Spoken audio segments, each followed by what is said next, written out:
Hi everyone, पुन्हा एकदा स्वागत आहे तुमच्या वैशाली विक्रांत यूट्यूब चॅनलमध्ये। तर बघा, मी चणे बॉईल करायला ठेवलेले आहे। त्याच्यामध्ये 2 आलू घातलेले आहेत। त्याला आता बॉईल करायला आपण ठेवूया।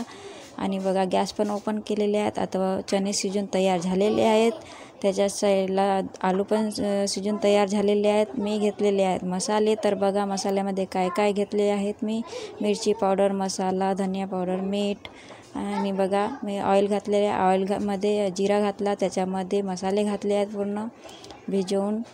तर बघा, असं मसाला तयार केला। मसाला तयार झाल्यानंतर तिथे चणे घातले। चण्याला तसंच शिजू द्यायचं, तोपर्यंत कांदे कापायला सुरुवात केले।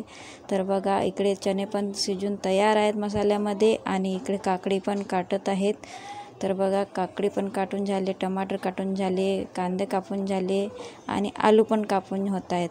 तर बघा, तुम्ही पूर्णपणे व्हिडिओला, जर हा व्हिडिओ तुम्हाला आवडेल तर लाईक सबस्क्राईब नक्की करा, माझ्या चॅनलला सपोर्ट करा। तर बघा, याच्यामध्ये सगळे मिक्स करून घेतलेले आहेत। आता याच्यामध्ये घालूया आपण निंबू घातला की चटपटा होते। असा हा चटपटा चना मसाला तयार केलेला आहे। तुम्ही कसे बनवतात ते पण कमेंटमध्ये सांगा। अशा पद्धतीने बनवायला वाटला हा व्हिडिओ कमेंटमध्ये नक्की सांगा आणि लाईक करा, शेअर करा, चॅनलला सबस्क्राईब नक्की करा। माझ्या चॅनलला प्लीज सपोर्ट करा। चला तर मित्रांनो, असंच तुम्हाला पुढचे। तर बघा मित्रांनो, तुम्हाला हा चटपटा चना मसाला कसा वाटला तर कमेंटमध्ये नक्की सांगा आणि तुम्ही पण ट्राय करून बघा की तुम्ही कशा पद्धतीने बनवता ते पण सांगा।